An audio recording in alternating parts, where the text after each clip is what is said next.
नमस्कार साथियों, स्वागत है आपका आपके अपने डिजिटल और ऑनलाइन प्लेटफॉर्म वेदांत क्लासेज में। जी साथियों, मेवाड़ का राजवंश चल रहा है और पीछे आपको स्लाइड में सीधा सीधा दिखाई भी दे रहा है। भाई मैंने महाराणा की बात की है।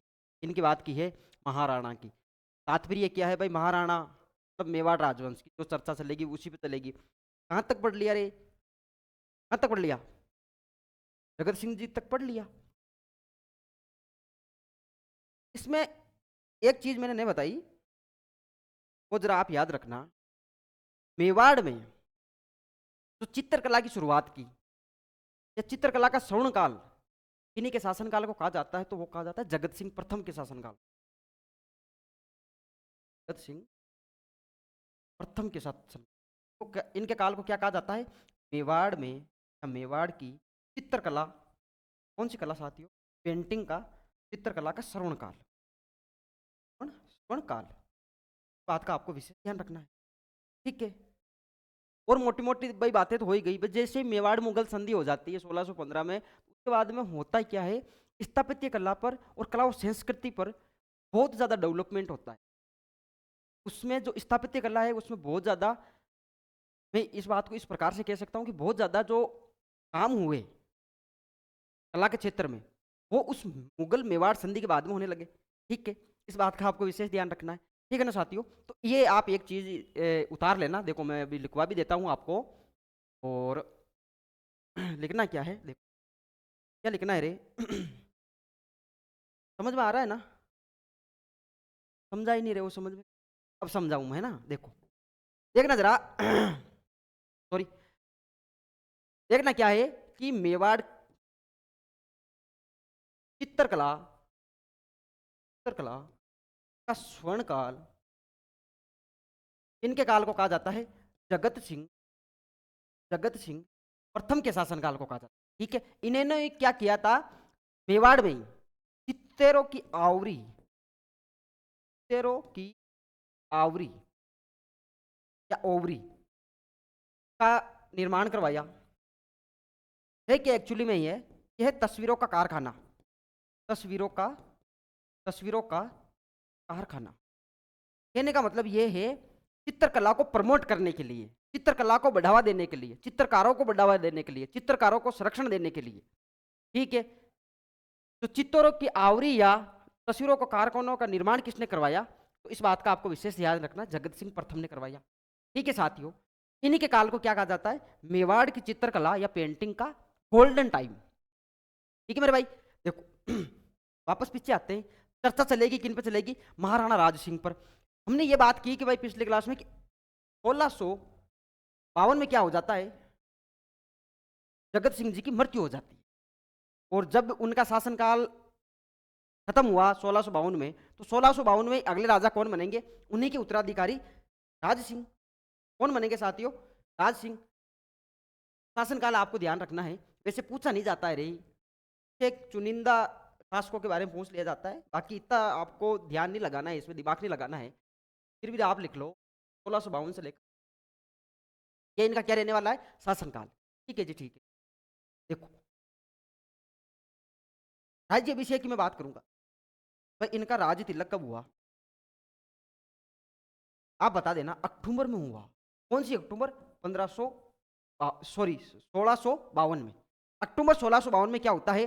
राज सिंह जी का राज्यभिषेक होता है। ठीक है साथियों। देखो ये राज सिंह जी के शासनकाल और राज्यभिषेक की बात हुई। अब देखो, अब जब हम राज सिंह जी को पढ़ेंगे तो महाराणा प्रताप के बाद में अगर कोई प्रमुख शासक जिनके बारे में अधिकतर सवाल भी पूछ लिए जाते हैं, और कोई महाराणा प्रताप के बाद में कोई शासक हुए, तो मैं मेरे मन की बात बता रहा हूं, मुझे सबसे प्यारे शासक कौन लग रहे हैं? राज सिंह लग रहे। भाई महाराणा प्रताप तो वो तो सर्वोपरि है, राणा सांगा वो सर्वोपरि है। लेकिन उनके बाद में अगर मेवाड़ में कोई शासक जो इंपोर्टेंट बन रहे हैं, वो कौन है? राज सिंह। क्यों इंपोर्टेंट बन रहे हैं? जो मेवाड़ मुगल संधि हुई थी उनमें कुछ शर्तें रखी गई कि भाई आपको हम चित्तौड़ दे देंगे।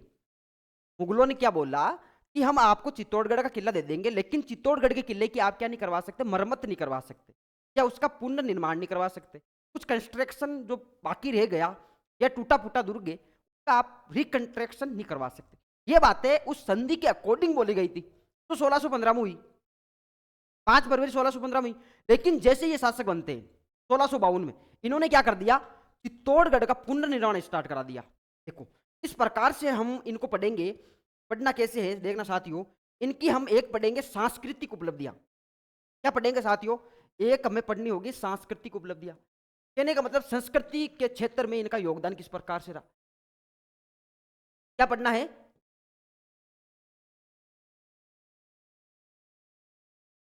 सांस्कृतिक उपलब्धियां।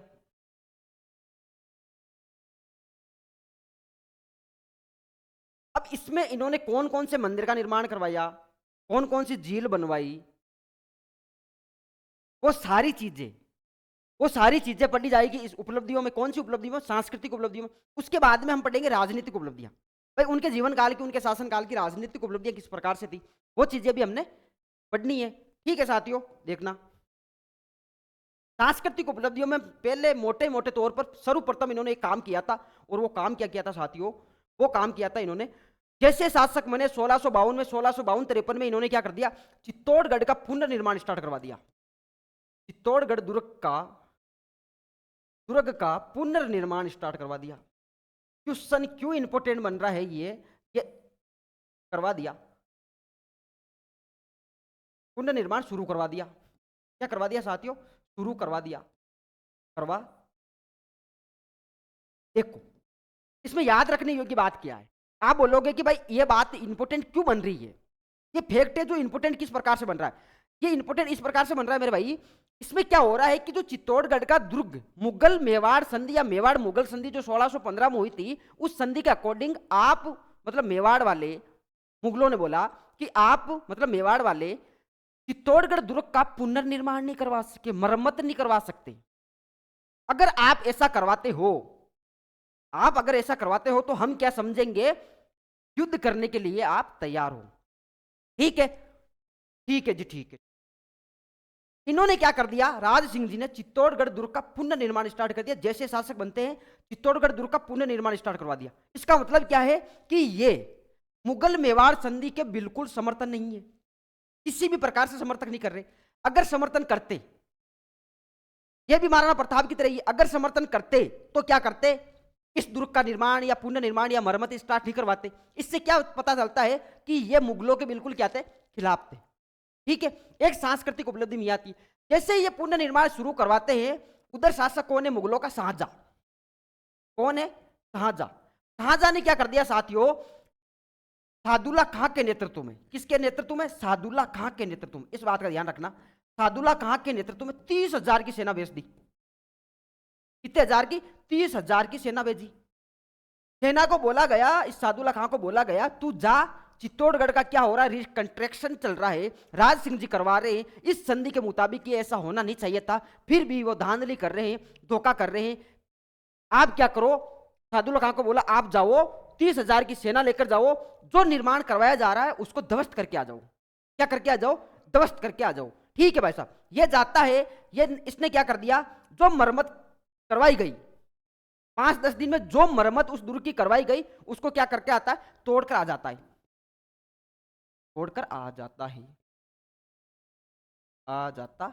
इस बात का आपको विशेष ध्यान रखना है कि जब चित्तौड़ दुर्ग का पुनर्निर्माण चल रहा था राज सिंह जी के शासन काल में, तब शाहजहां ने किसके नेतृत्व में 30,000 की सेना भेजी, सादुल्ला खां के नेतृत्व में भेजी। इस बात का आपको विशेष ध्यान रखना है। अब देखो, अब मैं क्यों इन बातों की इतना फोकस करवा रहा हूं, ये जरा याद रखने योग्य बातें हैं, समझने योग्य बातें हैं, दिमाग में रखने योग्य बातें हैं, दिल और दिमाग में उतारना है। उतारना किस प्रकार से है देखना जरा, पेन कॉपी लेके बैठना, भाई नोट्स तो उतारना ही है, दिल और दिमाग में भी उतारना है। कैसे उतारना है, क्योंकि ये संधि क्या बोल रही है, मुगल मेवाड़ संधि 1615, 5 फरवरी 1615 की, चित्तौड़ दुर्ग का निर्माण नहीं करवा सकते। अगर निर्माण करवा रहे हो तो हम क्या समझेंगे, आप युद्ध के लिए तैयार हो रहे हो, आप हमसे युद्ध करना चाह रहे हो।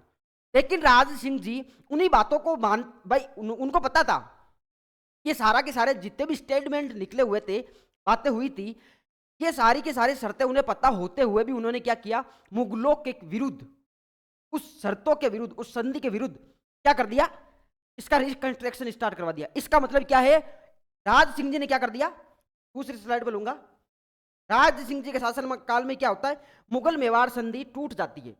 मुगल मेवाड़, क्वेश्चन आ सकता है, क्या टूट जाती है साथियों, मुगल मेवाड़ संधि, मुगल मेवाड़ या मेवाड़ मुगल संधि टूट जाती है, टूट जाती है। क्वेश्चन आ सकता है कि किन के शासनकाल में मुगल मेवाड़ संधि का अंत हुआ? किन के शासनकाल में होता है साथियों? राज सिंह जी के शासनकाल में। पहल कर दी, ठीक है। इस बात का आपको विशेष ध्यान रखना है, ये नोट लगा के लिखना है आपको। ये क्वेश्चन पूछा जा सकता है रे भाई, संधि हुई किन के काल में? अमर सिंह जी के काल में। संधि की शर्तें कौन नहीं मान रहा है? राज सिंह नहीं मान रहा है। पुत्र किन का है? जगत सिंह जी का पुत्र है, ठीक है। इस बात का आपको विशेष ध्यान रखना है। उतार लेना, स्क्रीनशॉट जो लेना ले लेना। आगे चलते हैं। देखो देखो रे, देखो इधर देखो, देखना क्या है? अरे दिखाओ तो सही, आप दिखाओ तो सही, हम देखेंगे। हम आपको दिखा रहे हैं सांस्कृतिक उपलब्धियां। सांस्कृतिक उपलब्धियों में एक बार क्या हुआ था? 1671 की बात है। कब की बात है? 1671 की बात है। 1671 में राज सिंह जी वृंदावन घूमने के लिए गए थे। कहां घूमने के लिए गए? वृंदावन। वृंदावन घूमने के लिए गए। अब वृंदावन किसकी नगरी? श्री कृष्ण की नगरी। ये बोलो श्री कृष्ण की। राधे राधे राधे राधे। श्री कृष्ण की नगरी है। श्री कृष्ण जाते हैं, सॉरी वृंदावन जाते हैं। कौन? राज सिंह जी वहां जाते हैं वृंदावन। देखो 71 में कहां गए राज सिंह जी? राज सिंह जी गए भाई साहब, देखो ये राज सिंह जी जा रहे। राज सिंह जी कहां जा रहे हैं? ये जा रहे हैं वृंदावन। गए वृंदावन। यहां से ये क्या करते हैं? दो, कितनी? दो श्री कृष्ण की मूर्तियां लेकर आते हैं। श्री कृष्ण की मूर्तियां लेकर आते हैं, लेकर आते हैं, लेकर आते हैं। जैसे वहां से श्री कृष्ण की मूर्तियां लेकर आए, आते ही क्या कर दिया? दोनों मूर्तियों को दो मंदिर बनवा दिए। एक मंदिर का निर्माण करवा दिया इन्होंने तिहाड़ राज द्वारा राज संबंध में। कहां करवा दिया? तिहाड़। जगह कहां है? नाथ द्वारा में। आसपास जगह है। नाथ द्वारा राज संबंध। मंदिर कौन सा बनवा दिया? श्रीनाथ मंदिर। कौन सा मंदिर साथियों? श्रीनाथ जी का मंदिर। श्रीनाथ जी का मंदिर। अरे वारे वारे वारे वारे, मौज कर दी। ये बोलो नाथ जी महाराज की जय हो। देखो ये बातें हो गई। इसके बाद में एक मंदिर तो इन्होंने एक दो मूर्ति लेके आ रहे हैं वृंदावन से श्री कृष्ण की। एक कृष्ण की मूर्ति लगवा देते हैं सियार नाथ द्वारा में। एक प्रमुख मंदिर बन गया। देखो ये मंदिर में आगे ले रहा हूं, कुछ इंपोर्टेंट फैक्ट निकालूंगा यहां से, कुछ बातें बताऊंगा। श्रीनाथ, कौन से नाथ? ये देखो मंदिर है, प्यारा प्यारा सोना सोना पोटरा पोटरा मंदिर दिख रहा है। मंदिर कौन सा रहने वाला है? श्रीनाथ। श्रीनाथ मंदिर। मंदिर कहां है? नाथ द्वारा में। नाथ द्वारा कहां है? कहां है रे? राज संबंध में। कहां है? राज संबंध में। राज संबंध कहां है? कहां है रे? राजस्थान में, ठीक है।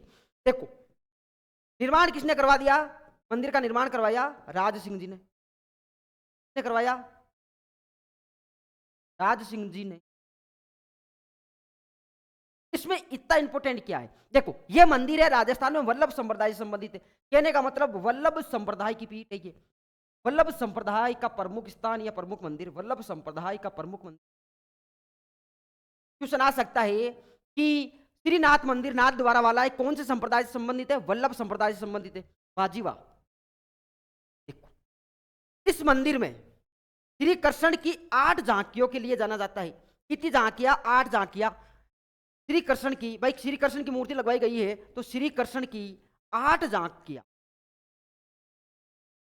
8 झांकियों के लिए प्रसिद्ध, झांकियों के लिए प्रसिद्ध। इस बात का भी आपको विशेष ध्यान रखना है, ठीक है। इस मंदिर में चित्रकला बहुत ही प्यारी की गई है। चित्रकला में ज्यादातर क्या दर्शाया गया है? क्या दर्शाया गया है? केले के वृक्ष, केले के वृक्ष, ठीक है। कहने का मतलब भाई जो मंदिर बन रहा है, मंदिर कौन सा है? श्रीनाथ मंदिर है। कहा? नाथ द्वारा में। निर्माण कौन करवाते? राज सिंह जी करवाते। कहां से मूर्तियां लेकर आते हैं? 1671 वृंदावन घूमने के लिए गए थे, यात्रा पर गए थे, वहां से 2 श्री कृष्ण की मूर्तियां लेकर आते हैं। एक मंदिर का निर्माण कहां करवा देते हैं? नाथ द्वारा में। दूसरे मंदिर का निर्माण कहां करवाएंगे? ये जरा देखने योग्य बात है। देखो दूसरे मंदिर का निर्माण करवाते हैं, दूसरी मूर्ति का स्थापना करवाते हैं। कौन से मंदिर में? कौन से मंदिर का नाम निकालेंगे? देखो द्वारिकाधीश मंदिर, द्वारिकाधीश मंदिर। मंदिर कौन सा है साथियों? द्वारकाधीश मंदिर। ठीक है मेरे भाई? अरे देख रे देख, देखो मंदिर कहाँ है? कांकरोली में। कांकरोली कहाँ है साथियों? कांकरोली। जगह कहाँ है? राजसमंद। दोनों के दोनों मंदिर कहाँ है? राजसमंद के अंदर है। वाह जी वाह। कला के क्षेत्र में या सांस्कृतिक उपलब्धियों के बारे में चर्चा चल रही है। सांस्कृतिक उपलब्धियों में दो बातें हमने पढ़ी, एक चित्तौड़गढ़ का पुनर्निर्माण, दूसरे दो मंदिर। ठीक है, एक यही मंदिर पढ़ रहे हैं तो एक भी और चीज पढ़ ही लेते हैं। एक इन्होंने क्या कर दिया, एक अंबा माता का मंदिर बनवाया उदयपुर में। किनका मंदिर बनवाया साथियों? अंबा माता का मंदिर।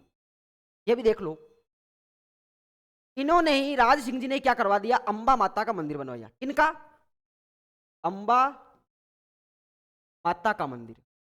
माता का मंदिर। मंदिर कहाँ है साथियों? मंदिर है उदयपुर में। कौन से पुर में? उदय। निर्माता कौन है? कौन है रे? कौन है? अरे बता, कौन है? देखो निर्माता है राज सिंह। कौन से सिंह साथियों? राज सिंह। ठीक है, देखो मंदिरों में पढ़ ही रहे हैं तो मंदिर भाई में साथ लगे हाथ ये भी देख लेते हैं। देख लिया लगे हाथ? देखना जरा, इधर देखना। ये तीन बातें हमने पढ़ी, तीन बातों को अच्छे से देखा। अब आगे क्या देखना है वो देखने योग्य बात है। कला और संस्कृति में जो योगदान, जो उपलब्धियां उन्होंने हासिल की, उसी के बारे में चर्चा चल रही है। अब हम देखेंगे राजसंबंध झील के बारे में। कौन सी झील साथियों? राजसंबंध झील। राजसंबंध,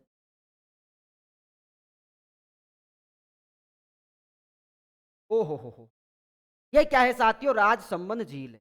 ये नहीं है रे झील, तो ये झील कौन सी है? राज संबंध। राज संबंध झील कहने का मतलब झील है कहां?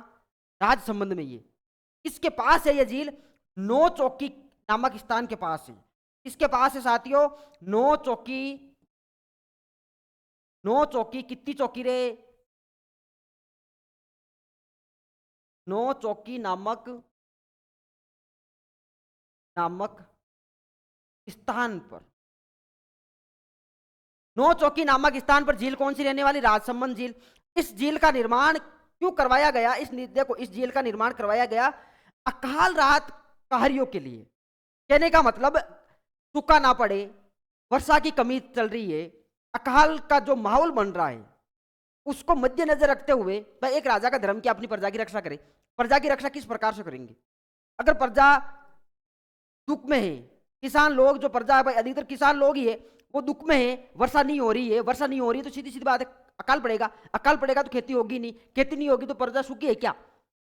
प्रजा सुखी नहीं है, प्रजा दुखी है। अब प्रजा को दुख अगर राजा रखा है तो वो राजा है ही नहीं। वो राजा का परम कर्तव्य क्या है? प्रजा को तवज्जो दो, फैमिली को बाद में देखेंगे। फैमिली का पहले है प्रजा फिर है फैमिली। ठीक है, तो पहली प्रजा का ध्यान रखते हुए इन्होंने क्या कर दिया? अकाल राहत कार्यों के लिए। किसके लिए?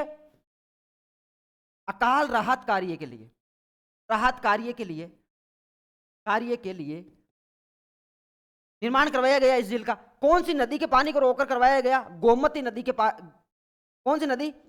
इधर देखना, गोमती नदी के पानी को रोककर, पानी को रोककर। तो मैं इस बात को ऐसे भी बोल सकता हूं, जो जयसमंद झील है उस झील में पानी कौन सी नदी से आता है? गोमती नदी से आता है। निर्माता कौन है? राज सिंह जी है। निर्माता कौन है? राज सिंह जी द्वारा इसका निर्माण करवाया गया। ठीक है साथियों, इन तीन चार बातों का आपको विशेष ध्यान रखना है। इस झील की नींव किसने रखी? यह वो पूछ लिया जाता है। देखो यह जो झील है, इस झील की नींव किसने रखी? नींव रखने वाले कौन है? नींव रखने वाले गेवर या गेबर माता। गेवर माता। कौन सी माता साथियों? गेवर माता। इन्हीं गेवर माता का मंदिर कहां है? इसी झील के किनारे क्या है? गेवर माता का मंदिर। गेवर माता का मंदिर, यह भी क्या है? देखने योग्य बात है। इसी झील के किनारे है। ठीक है ना? इस बात को आपको विशेष ध्यान रखना, यह है मंदिर। ठीक है साथियों, इन तीन चार बातों का आपको विशेष विशेष रूप से ध्यान रखना है। यह जो गेवर माता है इन्हें क्या कहा जाता है? बिना पति सती।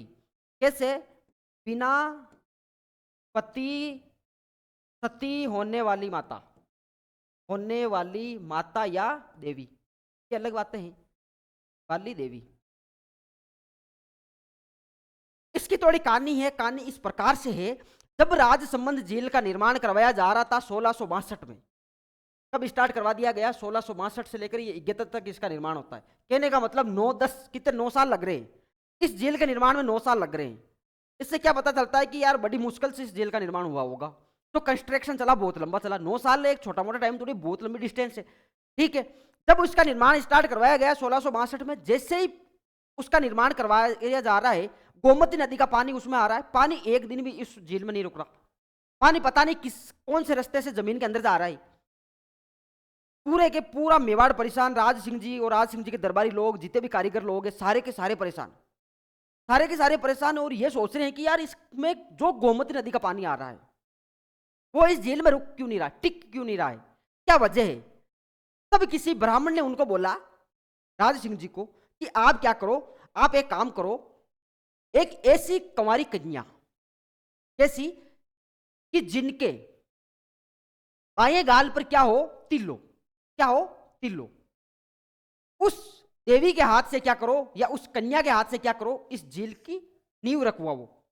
अगर इस झील की नींव उस शर्त के अनुसार, उस प्रकार की जो कन्या मिले, उन कन्या के हाथों से इस झील का नींव रखी जाएगी, तो क्या होगा, शुभ माना जाएगा। और तब जो गोमती नदी का पानी आ रहा है वो पूरी परिपूर्ण रूप से उसमें समा जाएगा, उसमें रहेगा, बहुत लंबे टाइम तक रहेगा।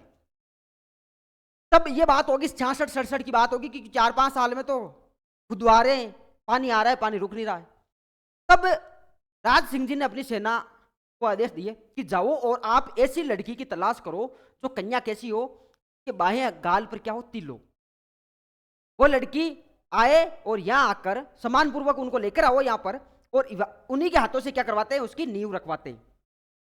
ठीक है, राज सिंह जी ने ऐसा बोल दिया। सेना निकली, राजस्थान में ढूंढते फिर रहे, राजस्थान में कहां मिले भाई ठोडली पर तिल, कहां मिले ठोडली पर तिल, ऐसी कोई कन्या मिल ही नहीं रही है। ठीक है, घूमते घूमते घूमते घूमते इधर मालवा, मध्य प्रदेश, उधर गुजरात, गुजरात गए अंत में। जैसे गुजरात जाते, गुजरात के अंदर एक कन्या है थी जिसके बाएं गाल पर क्या है, तिल है। कन्या कैसी है, कुंवारी कन्या, इसलिए तो बोला गया बिना पति सती। ठीक है, उनके बाएं गाल पर क्या है, तिल है। उनको लाया गया, सम्मानपूर्वक रूप से लाया गया, बड़े सम्मान के साथ लाए गए, ढोल नगाड़ों के साथ उनको स्वागत के साथ लाया गया। उन्हीं के हाथों से क्या करवाया गया, इस झील की नींव रखवाई गई। जैसे इस झील की नींव रखवाई गई, इस झील का निर्माण पूरा हुआ, गोमती नदी का पानी आया, तो समस्या पहले थी, जो परिस्थितियां पहले थी, तो विपरीत परिस्थितियां झील के निर्माण को अड़चन डाल रही थी, वो सारी की सारी परिस्थितियां समाप्त हो गई। क्या हो गई, समाप्त हो गई। ठीक है भाई साहब, इसलिए ये छोटी सी कहानी है, रोचक तथ्य है, याद रखनी योग्य है। इस बात का ध्यान रखना, बिना पति सती देवी कौन है, गेवर माता। मंदिर कहाँ है इनका, राजसमंद में। कौन सी झील के किनारे है, राजसमंद झील के किनारे। ठीक है, जो राजसमंद झील है खुद किसके किनारे, नौचौकी नामक स्थान के किनारे। अब जो नौचौकी नामक स्थान है साथियों, वो इंपोर्टेंट क्यों बन जाता है, वो इंपोर्टेंट इसलिए बन जाता है क्योंकि जब अमर सिंह जी, मेवाड़ मुगल संधि हुई, अपना शासन छोड़ के करण सिंह के हाथों में छोड़ के कहां चले गए, नौचौकी नामक स्थान पर चले गए। और इसी चौकी पर निर्माण किसका होता है, राजसमंद झील का होता है। ठीक है साथियों, अब देखो इसी झील के किनारे क्या है, इसी झील के किनारे नौचौकी है, या नौचौकी झील के किनारे ये है। अब मैं कैसे भी इन बातों को बोलूं, भाई कानड़ा इधर से पकड़ूं चाहे इधर से पकड़ूं, कैसे भी पकड़ूं, कानड़ा तो वही पकड़ा जा रहा है। तो इसमें क्या होता है साथियों, इसी झील के किनारे एक प्रशस्ति है। ये प्रशस्ति बहुत ही प्यारी प्यारी है। देखो ये प्रशस्ति है, यह प्रशस्ति इतनी बड़ी है, विश्व की सबसे बड़ी प्रशस्ति है। कहां ये, नौचौकी नामक, नौचौकी नामक स्थान पर, या फिर राजसमंद झील के किनारे। भाई कैसे भी इन बातों को लिखा जा सकता है, राजसमंद झील के किनारे। ठीक है जी, ठीक है। ये 3 बातें इसमें इंपॉर्टेंट रखनी योग्य है जो मैं बताऊंगा। लेखक की बात पूछ ली जाती है कि इस प्रशस्ति का लेखन किसने किया। इसके लेखक कौन है, रणछोड़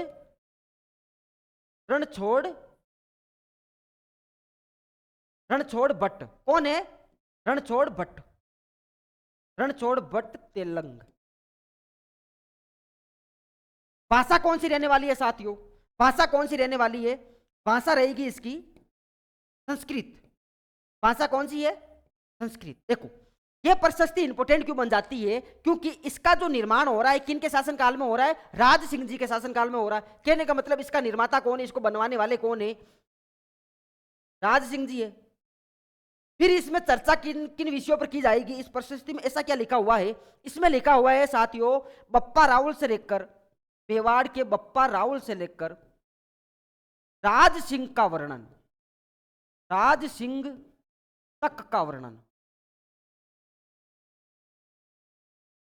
अब आप बोलोगे कि राज सिंह जी के बाद का वर्णन क्यों नहीं है? भाई जो शासक खुद के शासनकाल में प्रशस्ति लिखवा रहा है, रणछोड़ भट्ट को बोल रहा है लिख तू, वो खुद के समय तक का ही भाई भविष्य थोड़ी बता सकता है। वो खुद के समय तक की जो घटना है सारी की सारी लिखवा रहा है। इसमें क्या है साथियों? इसमें हल्दी घाटी युद्ध का वर्णन नहीं। ओहो, हल्दी घाटी युद्ध का वर्णन है।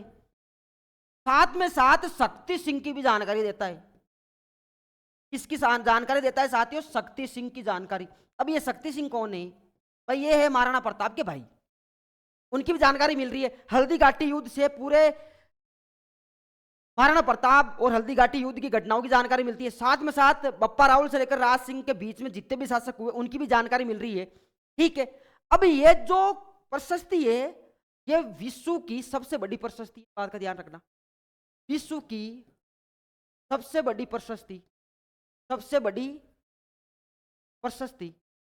ओ जी ओ जी ओ जी। एक बात याद रहने योग्य होगी। दूसरी ये है 25 काले संगमरमर के पत्रों, संगमरमर के पत्थरों पर लिखित, पत्थरों पर रचित या लिखित। कहने का मतलब 25 श्याम या काले, श्याम का मतलब काला, काला श्याम एक दूसरे के पर्यायी है। 25 काले या श्याम के संगमरमर के पत्थरों पर क्या है? रचित है। 25 तो शिलाओं पर रचित है, इसका मतलब क्या है? विश्व की सबसे बड़ी रहने वाली है। लेखक कौन है इसके? रणछोड़ भट्ट तेलंग है। भाषा कौन सी रहेगी साथियों? संस्कृत रहेगी। बप्पा रावल से लेकर राज सिंह तक का वर्णन मिलता है। हल्दी घाटी युद्ध की जानकारी मिलती है। शक्ति सिंह के बारे में अच्छी प्रकार से बताया जाता है, अच्छे ढंग से इसमें चर्चा की हुई है शक्ति सिंह जी की। राज सिंह जी इसके निर्माता है। ठीक है कहाँ? ये नौ चौकी नामक स्थान पर या नौ चौकी की पाल पर मैं इसको कह सकता हूं, या फिर कहाँ है, या फिर मतलब वही है राजसमंद झील के किनारे। ठीक है, यह है अपनी राज प्रशस्ति, जो क्या है? विश्व की सबसे बड़ी प्रशस्ति। ठीक है साथियों, इस बात का आपको क्या रखना, विशेष रूप से ध्यान रखना है। ये क्या हो रही है? इनकी सांस्कृतिक उपलब्धियों की बातें चल रही है। सांस्कृतिक उपलब्धियों में क्या क्या कर दिया? चित्तौड़गढ़ का पुनर्निर्माण स्टार्ट करवाया, जिसे तैसे करवाया। सालदुल्ला खां के नेतृत्व में 30,000 सेना साझा भेज रहा है भाई निर्माण को तोड़ने के लिए। उसके बाद में इगेतर में कहाँ जाते हैं? कहाँ जाते हैं ये इगेतर में? वृंदावन जाते हैं। वृंदावन से 2 मूर्तियां श्री कृष्ण की लेकर आते हैं। श्री कृष्ण की दोनों मूर्तियों को 2 मंदिर बनाए जाते हैं। एक नाथ द्वारा में बनाया जाता है श्रीनाथ का मंदिर, तो वल्लभ संप्रदाय का सबसे प्रमुख मंदिर रहने वाला है। ठीक है साथियों, दूसरा मंदिर द्वारिका दास मंदिर जो काकरोली राजसमंद में बनाया जाता है। उसके बाद में इन्होंने ही क्या करवाया? उदयपुर के अंदर क्या करवाया साथियों? अम्बा माता मंदिर बनवाया। और ये जो अकाल रातकारियों के लिए एक जेल का निर्माण करवाया, और जेल कौन सी है? राजसमंद जेल। ठीक है साथियों, ये इनकी सांस्कृतिक उपलब्धियों की चर्चा थी। एक और मैं बता दूं, एक नोट लिख के लिख लेना। राज सिंह जी ने ब्राह्मणों को क्या किया? देखो यहां लिखना, राज सिंह जी ने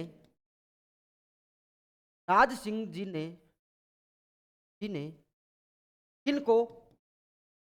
ब्राह्मणों को रत्नों का, ब्राह्मणों को रत्नों, रत्न मतलब मोती, रत्नों का तुलादान दिया। तुलादान, ये फर्स्ट ग्रेड में आया हुआ क्वेश्चन है, इसलिए मैं बता रहा हूं। देखना क्वेश्चन इस प्रकार से आया था, रत्नों का तुलादान, ब्राह्मणों को रत्नों का तुलादान देने वाला मेवाड़ का शासक कौन है? कौन है साथियों? राज सिंह है। कौन है? राज सिंह। ये इस प्रकार से इंपोर्टेंट बात है। ठीक है साथियों, ये इनकी सांस्कृतिक उपलब्धियां हैं। कौन कौन सी उपलब्धियां हैं जरा हम वापस से एक बार रिकॉल कर लेते हैं। देखना जरा, एक है इनका सबसे प्रथम कार्य जो मेवाड़ में चित्तौड़गढ़ का दुर्ग है उसका पुनर्निर्माण स्टार्ट करवा दिया। दूसरा काम है भाई कि इसका जब से निर्माण करवाते हैं इसका मतलब क्या है? मेवाड़ मुगल संधि का टूट जाना, इन्हीं के काल में होता है। 71 में कहाँ गए? वृंदावन। वृंदावन से 2 मूर्तियां लेकर आई, एक मूर्ति की स्थापना कर करवाते नाथ द्वारा में। ठीक है जी। दूसरी देखो, ये जो पहली मूर्ति है वही है। दूसरी मूर्ति का निर्माण कहाँ करवाते हैं? द्वारिकाधीश मंदिर कांकरोली में करवा देते हैं। एक इन्होंने मंदिर बनवाया उदयपुर में, मंदिर का नाम क्या रहने वाला है? अंबा माता मंदिर। साथ में साथ ये जरा देखना, राज प्रशस्ति देखना, राजसमंद झील देखना। राजसमंद झील की ये सारी की सारी कहानी हमने पढ़ी। उसके बाद में हमने ये इंपॉर्टेंट वाली राज प्रशस्ति पढ़ी, तो विश्व की क्या है? सबसे बड़ी है। 25 श्याम या काले पत्थरों पर निर्मित है। रणछोड़ भट्ट द्वारा निर्मित है, रचित है। राज सिंह इसके निर्माता है। दूसरी बात, पप्पा राहुल से लेकर राज सिंह का वर्णन है। हल्दी घाटी युद्ध की जानकारी देती है और शक्ति सिंह के बारे में भी जानकारी मिलती है। ठीक है साथियों, और ये भी ध्यान रखना है योग्य बात है कि ये नौ चौकी नामक स्थान पर, ये नौ चौकी की पाल पर है, साथ में साथ राजसमंद झील के किनारे। ठीक है साथियों, ये इनकी सांस्कृतिक उपलब्धियां हैं। अब जो आगे क्लास रहेगी वो किस पर डिपेंड रहेगी? पूरी पूरी इनकी राजनीतिक उपलब्धियों पर रहेगी। कैसी उपलब्धियां साथियों? राजनीतिक उपलब्धियां। उपलब्धियां कैसी रहने वाली है? राजनीतिक उपलब्धियां। ये जो क्लास रहेगी साथियों, ये हम अगली वाले क्लास में डिस्कशन करेंगे। तब तक बने रहेगा वेदांत क्लासेज के साथ। स्वस्थ रहिए। जय हिंद, जय भारत।